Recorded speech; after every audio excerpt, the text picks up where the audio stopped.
মসজিদে আকসা রক্তে লাল হবে, ইয়ামান মার খাবে, সিরিয়া মার খাবে, ইরাক মার খাবে, আফগান মার খাবে, হিন্দুস্তান মার খাবে। সময় আসছে আমরাও মার খাবো। আমার নবী বলেছেন, নবী তো আমরা কি শুধু মার খাইতে থাকবো? কামলি বলা বলে এমন মার খাওয়া তোমরা মার খাইতে খাইতে তোমাদের পিঠ আর দেওয়ালের সাথে লেগে যাবে, তখন কোনো উপায় থাকবে না।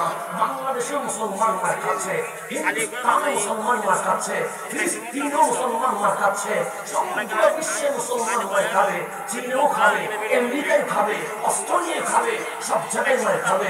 এখন আপনার নবীকে জিজ্ঞেস করেন, নবী তো সারা জিন্দগি মার খাবো।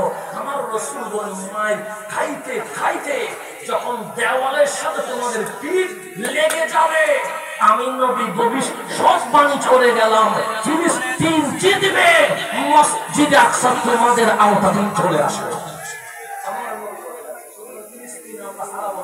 ফিলিস্তিন আমাদের থাকবে, মসজিদ আকসা আমাদের থাকবে।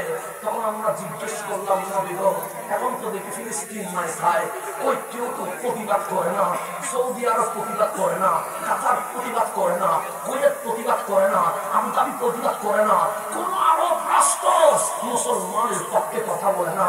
আমার রাসূল বলে লাগবে না প্রতিবাদ, লাগবে না ক্ষেপণাস্ত্র, লাগবে না বোমা, লাগবে না কোনো ক্ষমতাধর রাষ্ট্রের সাপোর্ট, কেমনে কেমনে জিতবো?